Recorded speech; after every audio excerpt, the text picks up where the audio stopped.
Good to go? Okay.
For those who are already here, welcome. I'm going to give people a couple more minutes to join the live feed. So just relax, get settled, find a comfortable position.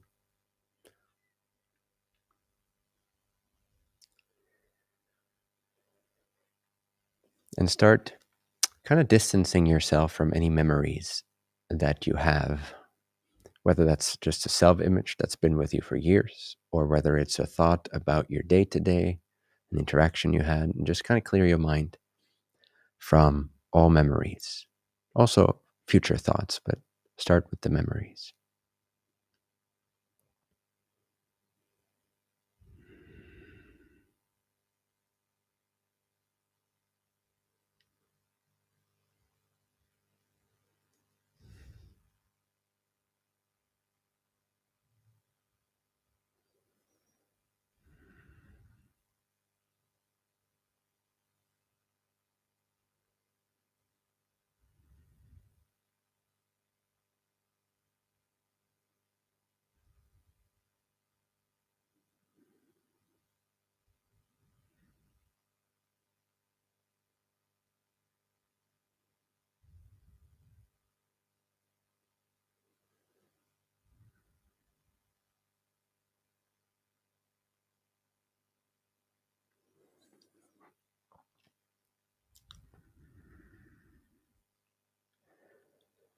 And welcome everyone. Thank you for being here. We'll start off with a short guided meditation just to clear the space, clear your mind field. Step back into your heart, that empty, blissful space of I am. And then I'll start introducing this retreat. So take a deep breath.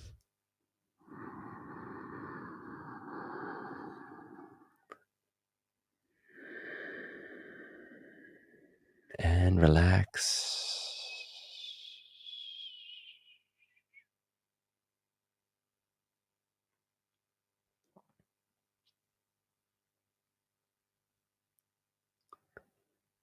Take another deep breath.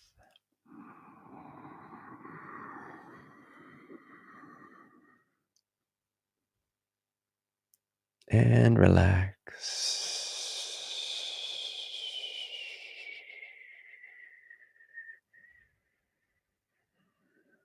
Relax the body, relax the mind.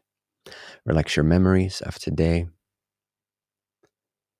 your self-image, as you have accumulated it over years and years of false ideas or optional ideas. Take another deep breath.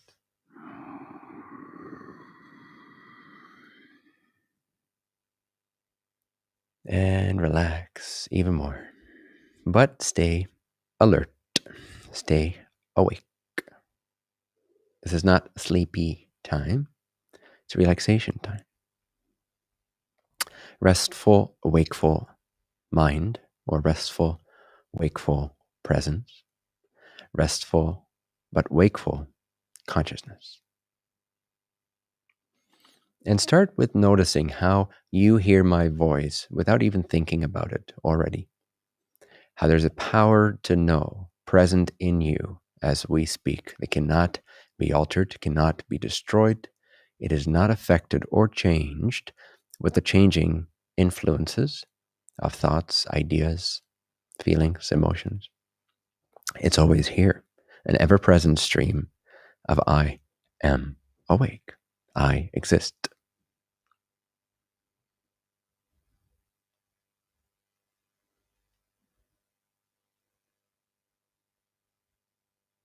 Fun. And so here we are in this magical place called by many names: Earth, your house, my studio, the illusion, the dream world, reality. But the fact is, here we are, conscious, alive, sentient, awake, and able to understand each other, able to hear each other.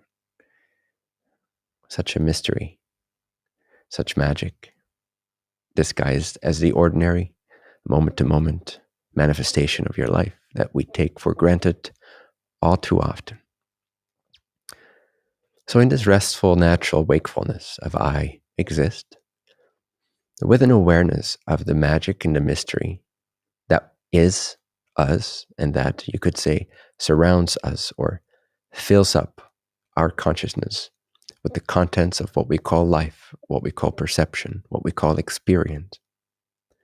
And just the acknowledgement of that mystery, of that magic, of this never-ending surprise in the now, from life to life itself, showing up in whatever ways it does, without ever affecting the underlying stream or presence of aware existence.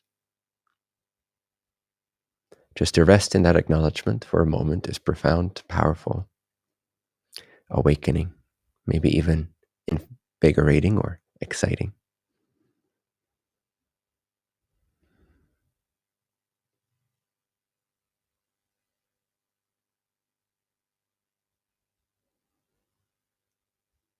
And it's a moment where nothing has to be done.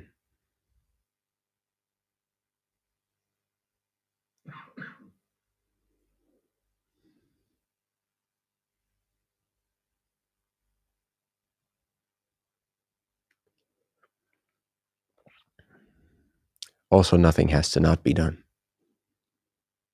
It is perfectly rested as it is.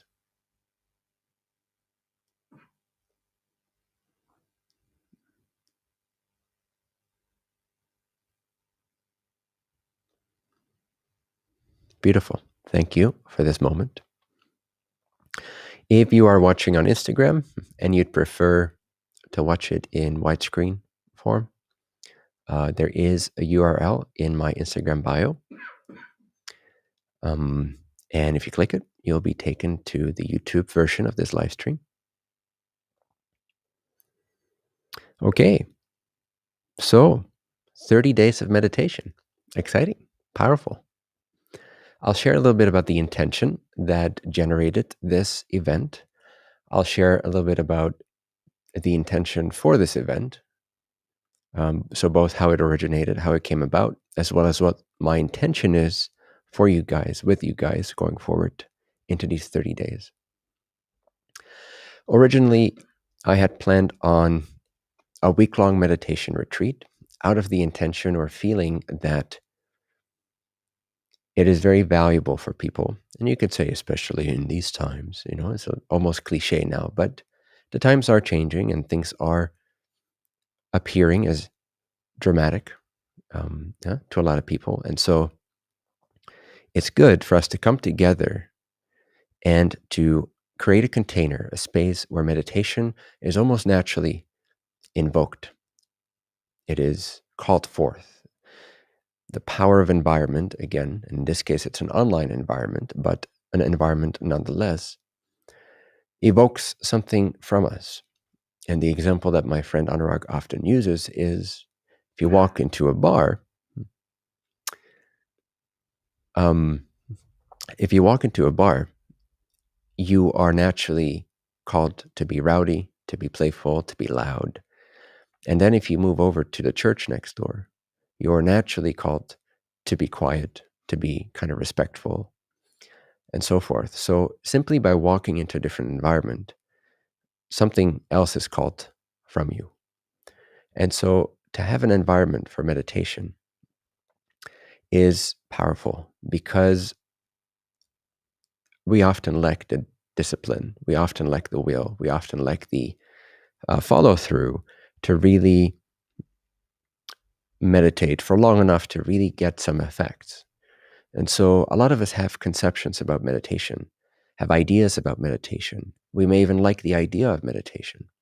But for many, it's more of a lifestyle idea. Not for all, but for many, it's more a lifestyle idea than it is an actual day-to-day practice that deepens with every attempt, with every session.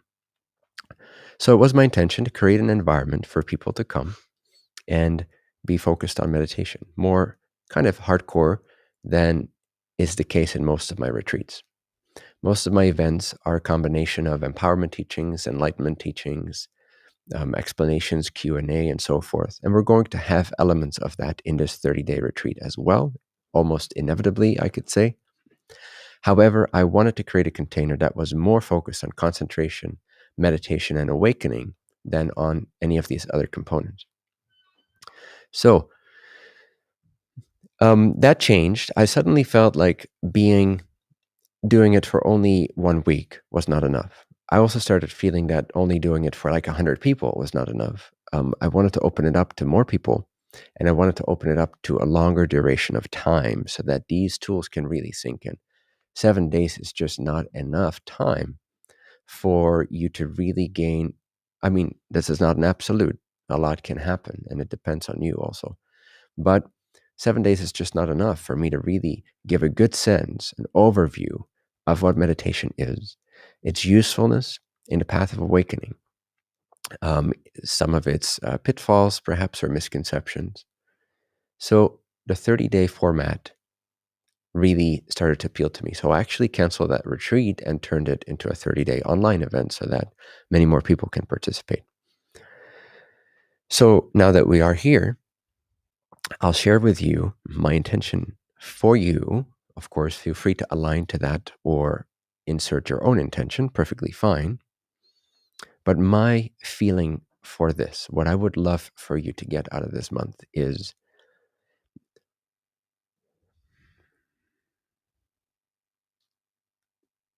awakening.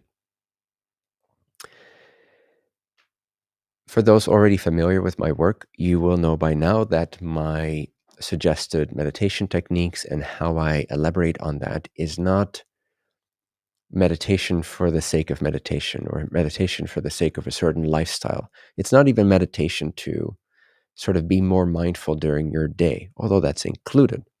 It's not meditation for the sake of being a more balanced person or having a more balanced life, although again, those are natural effects and results. But the way that I love to teach meditation is directly in line with awakening, is with the intention of self-realization, of awakening from all the dream concepts that you've generated for yourselves. And to free you, basically. Awakening is synonymous with freedom. Self-realization is synonymous with freedom. And the whole enchilada of peace and love and bliss and higher states of consciousness and emptiness and nothingness and formlessness and joy and visions and all that is included in that path. Those are some of the natural results that can happen if meditation is understood in its proper context and it is applied with proper intention. And I'm far from a proper person. I don't really go by any social rules or expectations. In fact, I typically feel called to kind of bust through taboos and rules and regulations and so forth, or social expectations. However, so when I say proper, I simply mean to have an intelligent understanding of meditation. to have an understanding of meditation that is in line with the bigger picture. Why are you meditating? Is it because you read it in a mindfulness magazine or a yoga magazine or whatever? Is it because your friend practices it? Is it because it appeals to you for perhaps a social reason or a lifestyle reason? Or does meditation call you from the depths of your being, not because you want to be meditating, which not a whole lot of people want to do, but because you want to wake up, because you want freedom, because you want to know the truth of who you are, what you're capable of, and what's really going on in this show of miracles. Okay, so my intention for you is to wake up, to experience freedom and bliss beyond your mind's imagination, beyond your mind's conceptualizations. And meditation is one such a tool. But I will also, especially in the third chapter of this meditation retreat, I will also clarify the distinction or differentiation between meditation as a path and awakening or realization as, well, a realization. And what is the distinction between that? And how does meditation aid in the awakening? And what is its place, its quote unquote proper or most intelligent place in the journey of awakening to your true self? So I hope that clarifies the basis of my intention for you. It's not just to teach you some fancy tool that you can show off certain mudras and certain breathing techniques and start seeing certain colors and then talk to your friends about them. It's not that. This is not lifestyle. Okay. This is life itself. This is you. We're talking about something very valuable. You, your existence, your life, why you are here, what you are. That's very important knowledge. It's invaluable knowledge. On it rests everything else you do in life. Everything else you interpret and experience, everything else you think you know depends on self-knowledge, self-awareness. So that's my intention. Meditation is an excellent and powerful tool. It's not the end all be all, but it is one of the most powerful tools in your arsenal. And so I want you to have a proper understanding of it, an intelligent understanding of it, a meta understanding. And by meta, I mean an overview understanding, so that also beyond this month, you're not just bound to the techniques that I showed you, and you're not just bound to a lifestyle type of meditation or doing it every day, but you actually have an understanding. And so you're able to more and more become your own guru or guide, taking you from darkness to light by having a proper meta understanding. It's crucial, it's essential, it's beautiful, it's liberating. So I wish to convey this to you from my own personal experience with this path. So the first week, we'll be discussing concentration. We'll be practicing sort of the preliminary preparatory attitude that will really aid you in your meditation practice and understanding. And with that comes also concentration. We're also going to isolate the faculty of your power, which is the ability to concentrate, to harness your will, to harness your attention, and to hold it on a single thought, idea, experience, object, and so forth. What this does is several things. It really channels the energies in both your physical and subtle body, your mental body, and it allows you to, in a sense, generate so much more power than you are used to harnessing. Most of our days, for most people, our attention, our energies are rather scattered. I could even say, for most people, they are extremely scattered. This leaves room for dis-ease, both the mental dis-ease as well as the physical dis-ease. It leaves room for a lack of clarity in your life as to who you are, what you're up to, while you're doing what you're doing, where you're coming from in what you're doing, and so forth. So concentration is very helpful to be able to harness your will, harness your consciousness, harness your life force. So we'll be doing some exercises geared towards helping you develop that and to really get you in touch with what it feels like, what it's like to gather your will. It's a very powerful statement once you understand this, backed up with direct experience, which you'll have by the end of the 30 days, I promise. It's a very powerful experience to know what it means to gather your will, to gather your consciousness, to gather your freedom, your ability to know, your ability to choose, your ability to penetrate, to realize, to see, but also your ability to surrender and your ability to let go. Often people think that concentration is the opposite of surrender, but that's not true. You need to actually gather your will if you wish to have a very potent, powerful version of surrender and letting go. You cannot surrender from a scattered state. Not really. I mean, everything is possible, but typically it's not going to be a very powerful, wholehearted surrender because your energies are scattered. They have not been gathered. The components of yourself that you've categorized, segregated, separated, labeled, defined, put in your unconscious, the object focus habit that you have, which makes you forget the fact that you exist, that you're conscious, that you have free will, that you are able to harness your will. Typically, that's the state of most people. From that state, if you try to let go of something, it's just another thought. It's just another concept. Maybe you'll find a little bit of relaxation, like, oh yeah, I should let this go. It's bothering me. But how long does that last? And how deep does that go? And how powerful and free and cleansed do you feel after letting go? If the answer is not that much, not profoundly, then you've probably been surrendering and letting go and trusting in life from a scattered state of consciousness. So first things first, we need to learn to gather our will, to concentrate our consciousness. Then both the letting go as well as the penetrating into new, sort of deeper, heightened levels of awareness becomes possible. The analogy for this would be that it's very hard to hammer a piece of paper into the wall, but it's very easy to hammer a nail into the wall. It doesn't require a lot of force at all. That's because the nail is concentrated. All the energy is going into a concentrated point. So it's very easy to penetrate the wall.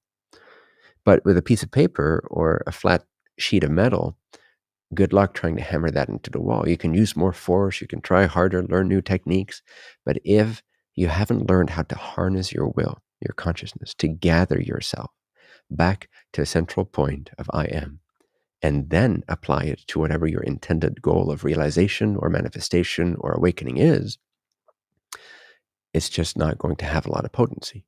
And this also includes the path of surrender or relaxation or restfulness or letting go. That too needs a potency. That too needs a gathered will in order to have profound effects on your state of consciousness.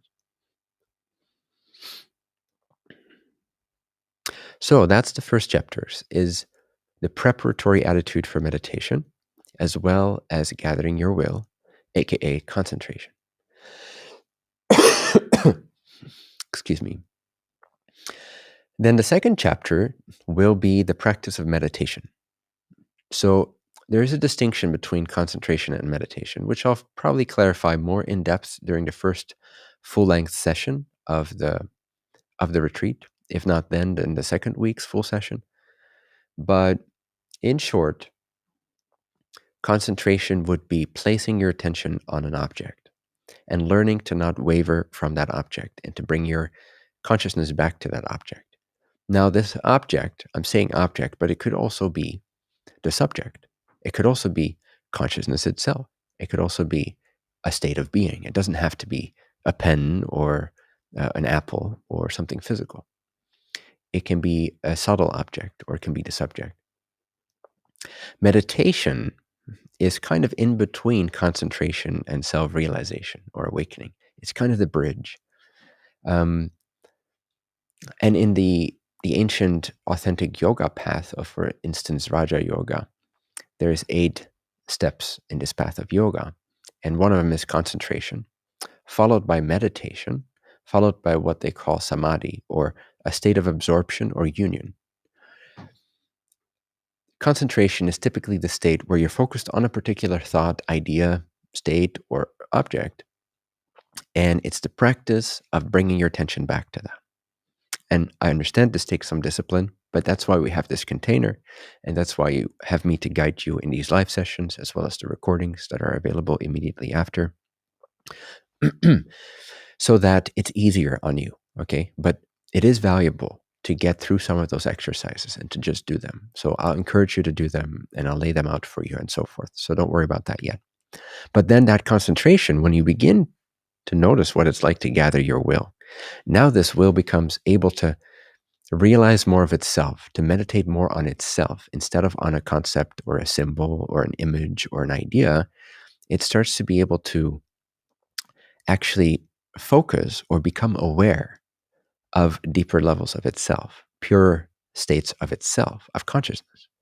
And this, I would say, is meditation. Meditation is not about objects. It's more about bringing your attention together and then harnessing it and reflecting on the self, what you are, what's already here. So you could also roughly say the subject instead of the object, or the self instead of other things that appear to the self. So concentration usually has to do with objects or ideas or symbols. Meditation usually has to do, at least the way I teach it, with self, with who am I. And then realization is a recognition. It's a realization. It's hard to describe. This is the quantum leap step. It's a conviction in what's true and what's not true. A conviction in what's true versus what's not true. It's a distinction that you make at a deep level, at a root level, at an intuitive, deep level of yourself. It's a recognition that takes place. It's a realization. Once you've realized that Barbie dolls do not actually have a life, you can still play with the Barbie dolls, but no matter what your child says about the life of the Barbie doll, you'll never be able to believe that the Barbie doll is a life. That's a realization. That's the power of a distinction, of a realization, of an insight. Okay? So concentration, meditation on self, on what am I, and then realization. So what's the answer to who am I? And that's the third chapter. It's about realization, or you could say awakening, where you're awakening from a delusional spell that you've been living in. And this can be a little bit scary for some people, or rather for the constructs that these people have been identifying with. These people being us, right? So I could say us, that we've been identifying with. And, but again, I'll be there with you along the way, and don't worry about that, because it is my guess that in the way that I'll share this with you and in the way that you'll be receiving it is going to be hella more exciting than it's going to be scary. And remember, fear is excitement filtered through a belief in lack. Two people go on a roller coaster ride. One freaks out. The other has the time of their life. Same roller coaster ride, same safety measures, same degree of probability of injury or death versus just having a good time. But one person freaks out. They're excited because they otherwise wouldn't get on the roller coaster. But then it turns into fear because their excitement gets filtered through a belief in lack. Something is lacking. Something could be lacking. Something could go wrong, etc. So whenever fear arises in us on the path to meditation, to the dissolution of certain delusional conceptual constructs that we have been spoon-fed and then we have continued to reiterate and elaborate on ourselves in our adult life, if these concepts start to become transparent or even empty or even non-existent, initially that transition phase can conjure up a little bit of a excitement / a fear reaction in, you could say, the mind, the mental body, because our true consciousness, that which hears my voice without even needing to think about it, that which hears my voice whether you understand what I'm saying or not, that which knows you exist right now, that formless, essential, changeless, permanent, eternal quality of being has been filtering itself, has been diminishing itself by associating with constructual forms, shapes, labels, ideas, lack beliefs, and so forth. But it's been doing that for so long that it has built an association with those objects or concepts or the contents of awareness. As a result, there can be a fear response, usually very temporary, but there can be a little exciting fear response when you start to see that what you have been associating with hasn't been as true as you thought it was. And this is both liberating as well as, for some people's minds, a little bit scary. So again, don't worry about that. We'll get to that part when it's relevant. But I really want you to see that that fear can be transmuted into excitement, because that's actually what it is at the core of your being. It's your excitement for coming home to who you already always have been and always already will be. And right now, as we speak, already are. Then the fourth chapter of this meditation retreat will be about integrating your non-dual realization, as well as your non-dual intellectual understanding, and integrating it with the day-to-day living experience that will, for the most part, still be a part of your experience. Less and less will it actually be a part of your experience. Not that you won't be living your life anymore in the way that you are, or perhaps in a slightly different way, or perhaps for some of you in a radically different way. Because sometimes if you have an awakening, you realize everything that's not in alignment with your soul, everything that's not honorable to your connection to yourself and to God or to existence. But for the most part, you'll be living. There's a lot of components that are going to be present in your life that have been present in your life, and they're not going to really change. So how to integrate the understanding, both the intellectual understanding as well as the realizations you'll be having, the instinctual recognitions you'll be having, how to compute that non-dual realization and understanding with your day-to-day components, your day-to-day life, which seems to be filled with multiplicity, which seems to be even filled with separation, maybe. Hopefully by the end of this retreat, you'll begin to really experience how they're not separate components. They really are the one infinite isness, the one infinite existence, the one infinite you. However, nevertheless, there's going to be shapes and forms and names, and the marketplace of life is going to continue to exist for you. It'll take on a different tone. It'll become more rich, more dreamlike, more free, more empty. And when I say empty, I mean it in a really good way. But how do you compute this also to your mind? How are you able to explain to yourself that there is one, but then there's also your day-to-day life? And how to compute being and doing and so forth. So the last chapter will be about integration. Now, all of this kind of assumes almost, or seems to presume, that you'll be having perfect concentration the first week or first chapter, and then you'll be having perfect meditations the second chapter, and then you'll having perfect realizations, enlightenment, and awakening the third chapter, and then you're ready for total integration in the fourth chapter. While this is awesome and possible, and that's definitely my intention to get as close to that as we can get together, of course, you're going to have some wobbles, you're going to have some off days, some things you're not going to be able to penetrate or get to right away, and that's okay.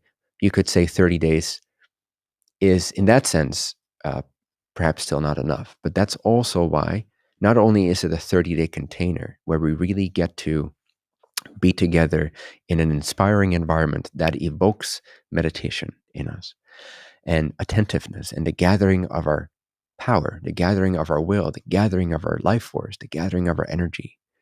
But also, it's designed in such a way, this 30-day program or meditation retreat, that it will continue to give you the benefits of that and the realizations of that and the integration understandings of that way past the 30-day mark. Also, you'll continue to have access to the recordings. Rewatching them, redoing the 30 days is recommended, and so forth, of course, up to you. The community that you'll get access to, the forum that you'll get access to with the other participants will continue to exist. So it really is a cornerstone. This 30 days is both complete in its own sense, but it's also the beginning of a new way of life, a new way of understanding, a new way of awakening and integration. Because I don't want you guys just to become vegetables that sit on your mat and meditate and all is well.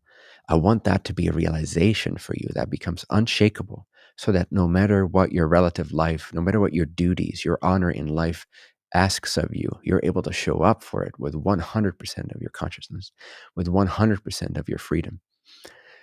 And that's the integration. That's the simultaneity of life as it appears to be and the true life as it really is that will help you realize during these 30 days. So in many ways, it's a complete 30 days, a complete retreat. It's a long retreat. It's a great container. You're going to make profound, let's call it progress or discovery. But also it's the beginning. It's also the cornerstone of a new life, of a new state of knowing yourself. It's the beginning of true self-knowledge for a lot of you guys. And I couldn't be more excited about that.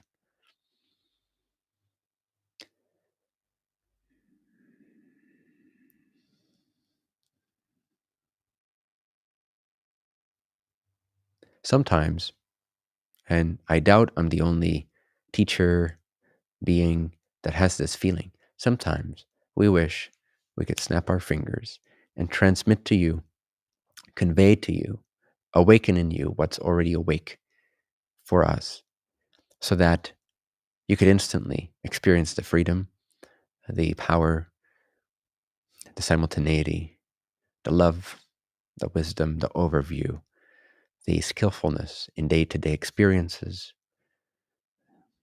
the bliss, the emptiness. But there is this beautiful, bittersweet, beautiful aspect to life, which I've come to love. So I don't really have the feeling I just shared anymore. Sometimes it still shows up, because if you have something so precious available to you, and it's so fulfilling to you and it's overflowing you, what else could you desire but for the whole world to experience it themselves? But there's this beautiful mechanism in life called the law of free will, sometimes even called the law of confusion. It is the fact that you are entitled to your own delusions. And I mean this in a beautiful way. Bittersweet from some perspectives, but beautiful overall, magical. You have the right to choose for yourself what's true and what's not true. And there's no way, shape, or form that I would like to infringe upon that or alter that. So while I want to share with you the beauty that's available and the truth of who you are and the freedom that's possible for you in this very fucking lifetime, also, there's this beautiful law of free will. You are entitled, you have the right to be confused in the way that you are choosing your confusions. And we're all choosing our bubbles. We're all choosing our confusions. We're all choosing our delusions. And there is a beauty to this. There's a beauty to this free will, because it allows every single one of us to carve out such a unique path of self-realization and self-actualization on behalf of, as a free agent of the one infinite source or creator or God or life or your true absolute self. That without that veil / law of confusion or law of free will, it would be kind of a monogamous expression of source, of infinite possibility. It would be a somewhat monogamous path to self-realization. The fact that each of us are choosing their own delusions as I speak has a beauty to them, because then the awakening from those delusions will also be unique. And this gives the creator further, deeper knowledge of itself in ways that it heretofore has not yet realized in that particular way. And that's your role in life, my friends, at least according to my philosophy and experience. And that's the beauty of you. That's the beauty of the uniqueness of you. And yes, we are all one. And yet that oneness is infinite. And in infinity, there is no paradox. In infinity, everything that seems to contradict each other and itself can coexist perfectly simultaneously with absolutely no question mark.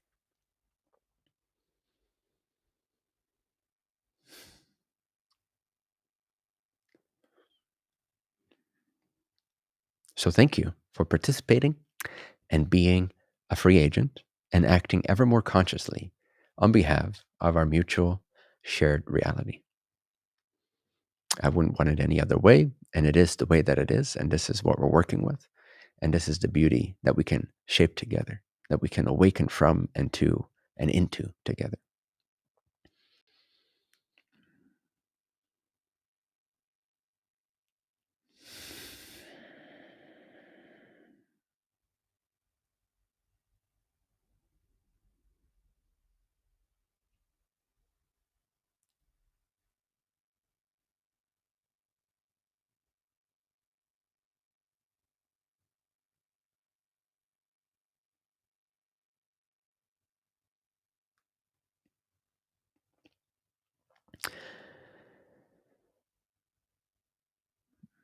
Before I will leave you guys with a guided meditation, a little taste of meditation, like we did at the beginning.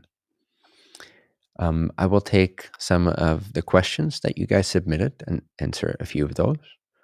Before I do that, just a reminder that for any logistical things regarding this retreat, whether it's your sign up, whether it's the dates and so forth, just check out bentinhomassaro.com / I think it's events / meditation, right?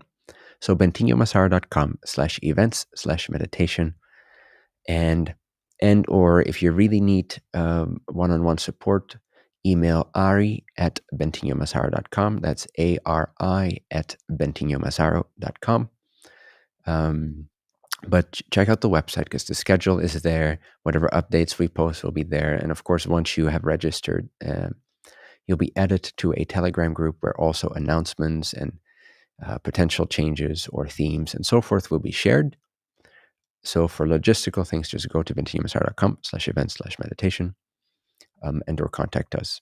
So let's see. I think Corey has selected some of your questions.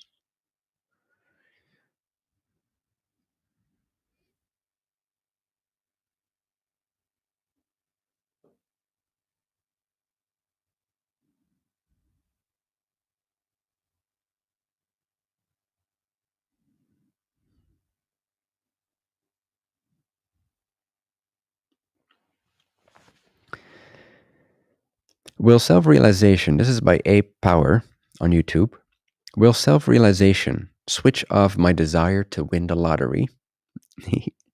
I'm on the self-realization roller coaster and am fearing if it will switch off my desires. That's a good question, and a lot of people have it. And this will be thoroughly addressed in 30 days. But I will do my best to give you a little snapshot of this right now, a little summary, if you will. So I'm fearing it will switch off my desires.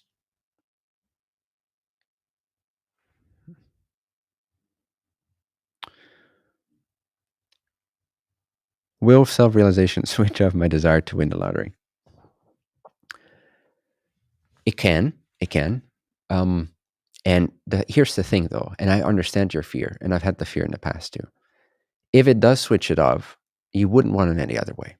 So really, you're arguing with yourself by investing too much energy in this predicament. And I know a lot of people have this question because we have become so identified and therefore we're suffering so much in relationship to our identities and our associations. But being inside the bubble of suffering, we now project that there are certain things in life that will give us the joy we truly seek, that self-realization brings all the time, to a degree you cannot imagine. So winning the lottery brings you what? I know this is cliche, but brings you what?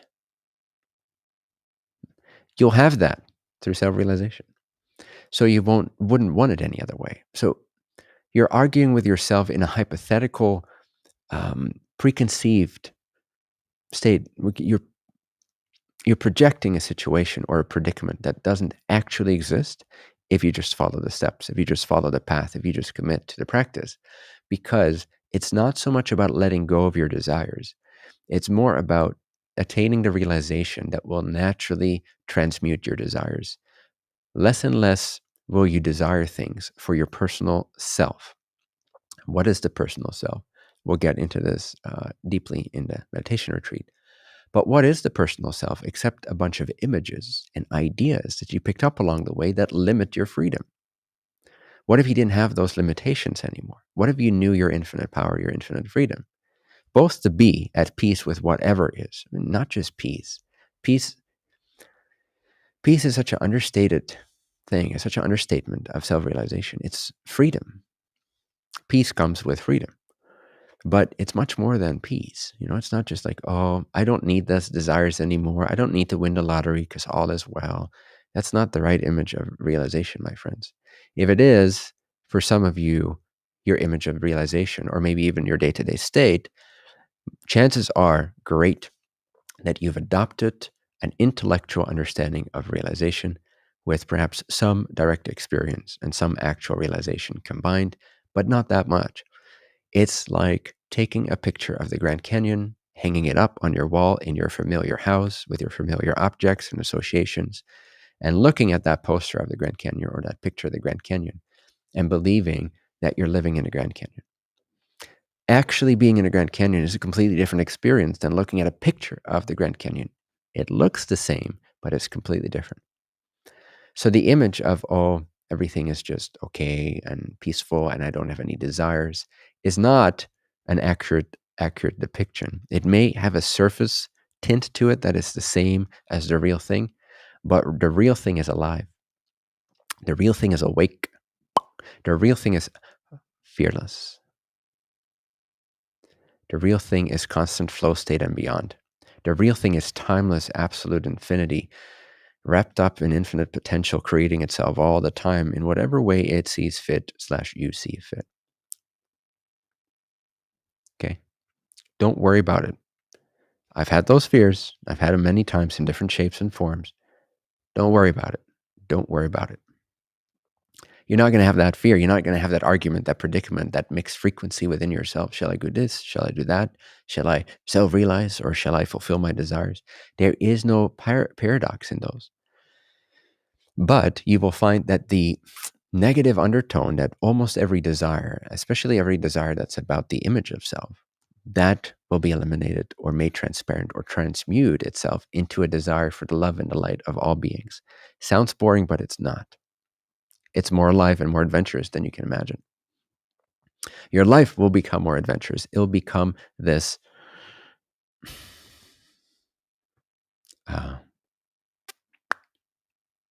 well, just go see for yourself, okay? How do we describe the adventure of the infinite, exploring itself in the infinite ways that it can? But it's not a static image, okay? Those are projections of the mind, and trust me, you won't have this issue. That's really the answer to your question. So maybe trust me a little bit in this, trust the program, trust the meditation, trust your self-realization, and just go with it. Just see where it gets you. What I can promise you is that you will not let go of a desire that you truly desire, so there is no predicament. You will only let go of the things that you decide are no longer in alignment for you. So why fear what you will choose with greater wisdom in your future? Why fear that now from your present state of wisdom? If you gain that much more wisdom, that much more insight, that much more freedom, that much more empowerment, then why wouldn't you trust your future higher self? Your higher self is nothing but your future self, far, far down the line. Why not trust your future self, right? You will not let go of the desires that you still have. It's that simple. So it's really a non-question. I hope this transmits itself a little bit to you.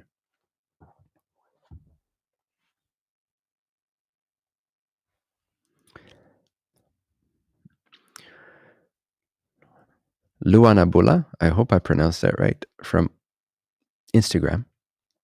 Is this program focused for those starting to meditate? I've posted as a challenge to myself to somehow make this retreat perfect for the beginner, perfect for the intermediate practitioner, and perfect for the advanced practitioner. So as far as I'm concerned, I trust that I will fulfill on that intention, or that source will fulfill on that intention through our coming together here. So yes, it's for the beginner, it's for the intermediate, it's for the advanced.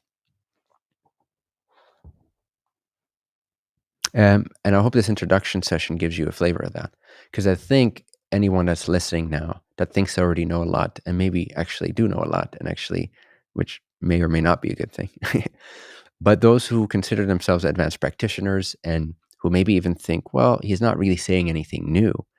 I hope that those also are getting a different energy here, a deeper nuance and an excitement for the integrated, holistic meta view that is to come.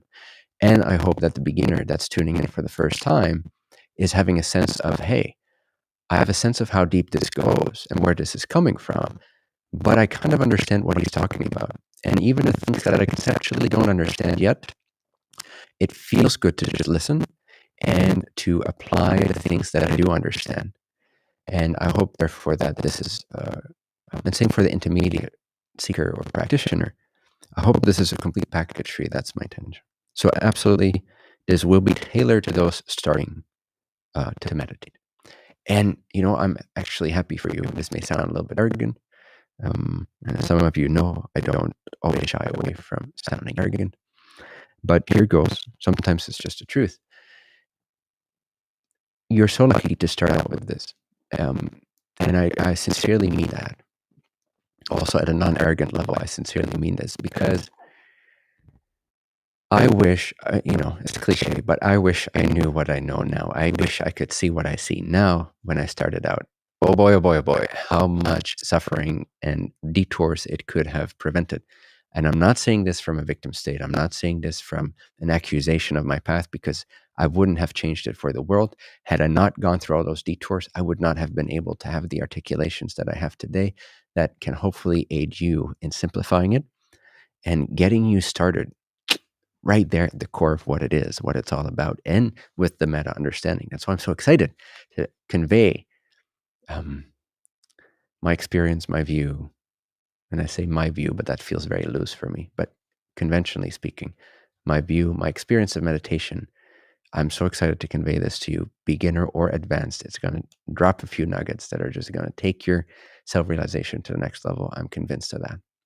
So in a sense, I'm very happy for you to be, if this is the start of your meditation journey, I'm happy you're starting here and not at some kind of a random mindfulness article in the newspaper. No offense at all, but it just sends people on so many detours. Yeah. And that's always been my intention in teaching is, how can I save people? Not time, because I really believe we need to learn the lessons we need to learn. And we cannot take, and we shouldn't try to take away the lessons that are relevant for us, because that's the uniqueness. That's what carves out the unique path of the creator, by the creator, for the creator, in the form of what you call you. And there are a lot of detours that can be avoided. And it's no coincidence that those that are listening to this meditation retreat specifically are signing up on some level in their soul, are signing up for a direct path and a meta understanding of meditation. That those that do find an article in the newspapers or go the lifestyle yogic route for a while and get sent on these detours, that's what's meant for them. So I trust that who's showing up here is ready for a very direct, clean, clear, holistic meta path. And yeah, so perfect. We all need to learn what we need to learn, but there are a lot of detours that are not necessary. And there's so much more beauty that you can learn and extract by not going into those directions. So again, I'm happy that you're here, and absolutely, if you're just starting to meditate, I recommend this for you wholeheartedly.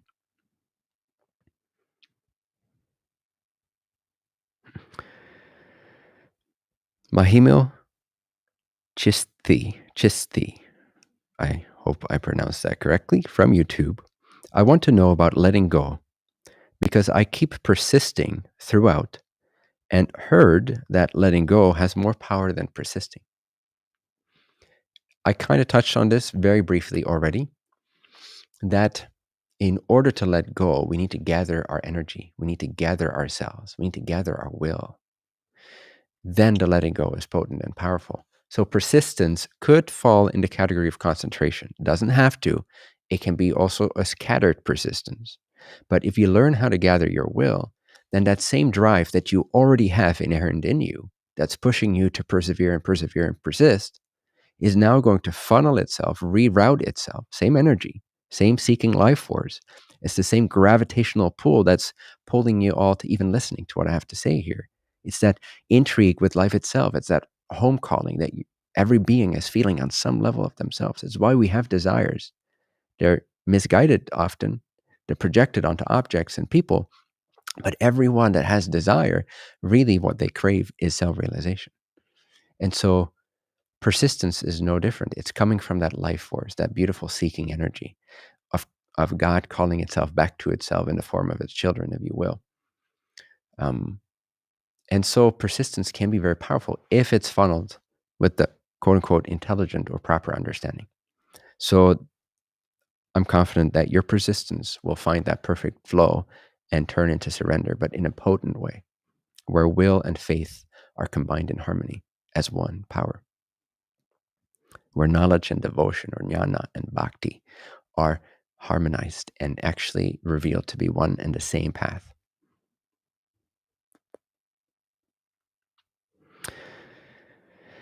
Wow, you guys' names. Ayutera. Beautiful, though, the way it's spelled. Ayutera. I hope I pronounced that correctly. From YouTube. Also says metaphysical alchemist. Right? How can we best prepare for the retreat? Thank you and love you. Thank you and I love you too. Best prepare for the retreat. Good question. I'd like you to meditate in your own fashion after this call at some point between now and the start of the retreat on September 1st. Find a nice place and give yourself a 20-minute window or so to really kind of unwind and relax. And ask yourself, what is my desire? And don't make desire wrong. Desire is the magnetic pull. It's the original gravity. Okay, it's that metaphysical gravity from source back to source. And it's pulling on all aspects of its creation. Even physical gravity is actually a physical manifestation or analogy for the true gravity which each of you metaphysically feels, intuitively feels in the form of your desire. So desire is perfect. We're going to work with desire in a skillful way. In a meditative, relaxed fashion, ask yourself, what is my desire or intention for these 30 days? What do I want to realize? What is the version of myself that I currently, with no insistence on that image, because it may transform during the 30 days, and you got to stay open to what's actually in your highest interest. You got to trust your higher self, your future self. Trust your future self to make the best decisions for you from a greater point of view of wisdom, right?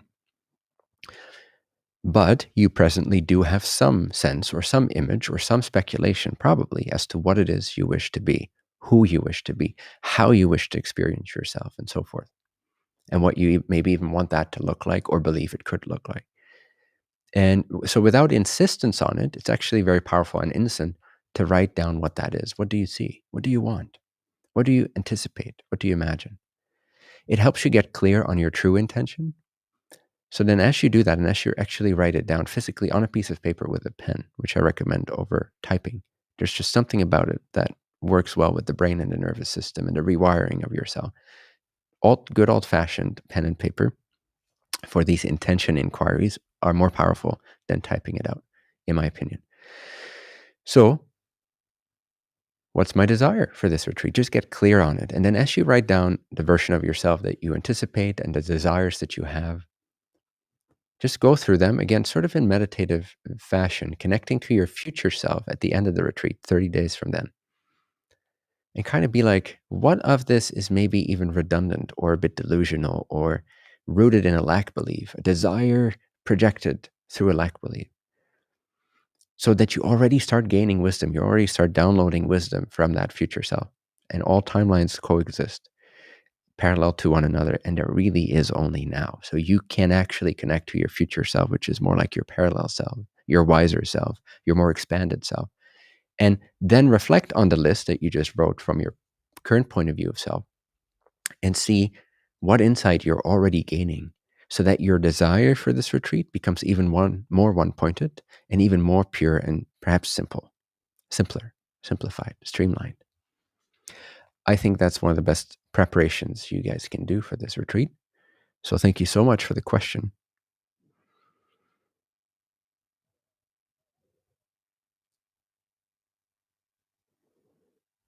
Sweet. I'll end the questions there.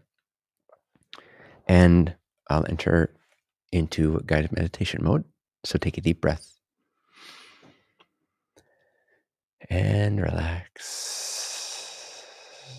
Relax all memory. Relax all future projection. Realize the now. That's always staring you in the face, if only you pause for a second to notice it. The inescapability of now is also that liberating element of now. The fact that you cannot escape it is what liberates you from the delusion of time and false strife and realigns you to your heart's true purpose, your soul duty, your soul honor while you are here, what you truly wish to realize and radiate into this planet, into this collective, which all that will come naturally. Don't worry. This retreat is about you awakening. It's about you learning meditation in an intelligent way that you'll have the benefits of for the rest of your life. And they'll only compound, they'll only exponentially emanate greater and greater benefit into your life. That's the intention from my angle anyway. So as you're relaxed like this, just let go of your preconceived notions of past and future and recognize the inescapability of now, the fact that you cannot escape now. Allow it to reveal to you a sense of presence, a sense of being, existing now, that already has a soothing, natural quality to it. It's like it naturally helps you unwind the associations of your day, of your life, of your incarnation, and even the associations you've developed during my talk here, the concepts that you've played with during my speech. And let those go as well, simply by recognizing the inescapability of now. That even whether or not you notice the now, you are now.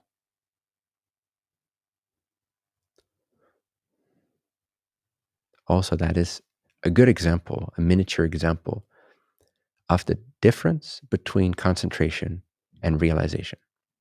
You can concentrate on the now as if it's an object in between the past and the future objects that you imagine exist, that you've been taught exist, for which there is no real evidence in your direct experience. Nevertheless, you imagine them almost all the time to some degree subconsciously. Concentration would be taking the concept of now as almost an antidote or a resolution to the concept of past and future, which bring you stress and strive and projection and filters of lag. And then focusing yourself on the concept of now, almost battling the concept of past and future, the programming of past and future, of time. It's a great start because you want to gather your energy and develop your concentration power. But realization, insight, awakening would be, in this example, the realization, the recognition, beyond a shadow of a doubt, that no matter how much you think about the past, you are always now. No matter how much you worry about the future, or strive, or hope for the future, you cannot escape the reality of now, the timeless reality of now. Even the concept of now can be dropped, and you'd still only be in the real now. It's inescapable. Realizing that has a far more profound effect than trying to battle your way in between the crevices of past and future and try to focus on the concept of now. It's very hard to do that. It's very unnatural to do that. There's far better concentration practices that actually help you gather your will, and then that can be applied to meditation and insight, leading to realization and conviction of the truth. Far more liberating, far more direct. So this is a good example of what I was talking about and what you can not expect. We're not going to expect, but what I will be delivering more of during this meditation 30-day retreat.